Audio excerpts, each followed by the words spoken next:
MLM learn zone YouTube চ্যানেলের পক্ষ থেকে আপনাদের সবাইকে স্বাগত জানাচ্ছি। আজকে নতুন আরেকটি ভিডিও নিয়ে হাজির হয়েছি।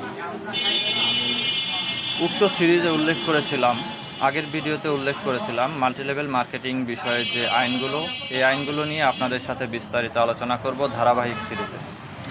ধারাবাহিক সিরিজের আজকে দ্বিতীয় পর্ব।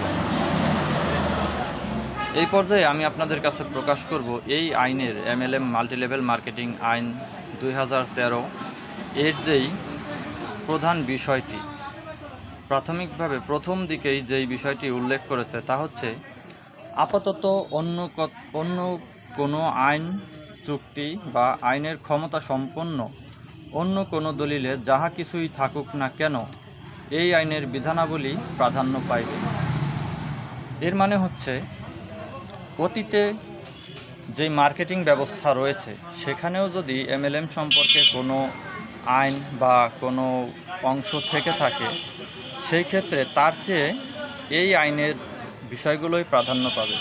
তার মানে 2013 সালে মাল্টিলেভেল মার্কেটিংয়ের জন্য যেই আইনটি প্রণয়ন করা হয়েছে এই আইনটাই প্রাধান্য পাবে।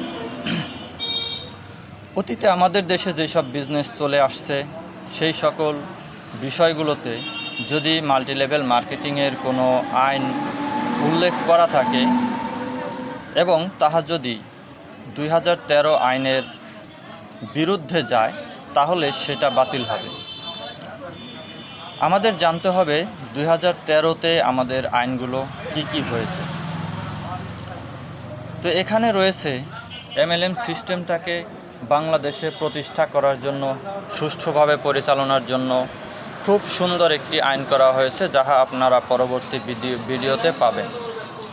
আজকের ভিডিওতে আমি এটুকুই আপনাদেরকে জানানোর চেষ্টা করছি যে যাহা কিছু অতীতে থাকুক তাহা কিছু প্রাধান্য পাবে না।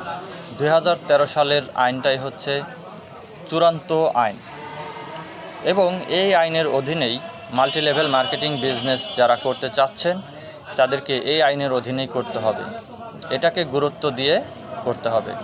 সুতরাং সকলের জন্য অনুরোধ থাকবে আপনারা নিয়মিত থাকুন। পরবর্তী পর্যায়ে আমি আইনগুলো নিয়ে আপনাদের সাথে আলোচনা করব যে কি উল্লেখ করা হয়েছে, কি করা যাবে আর কি করা যাবে না।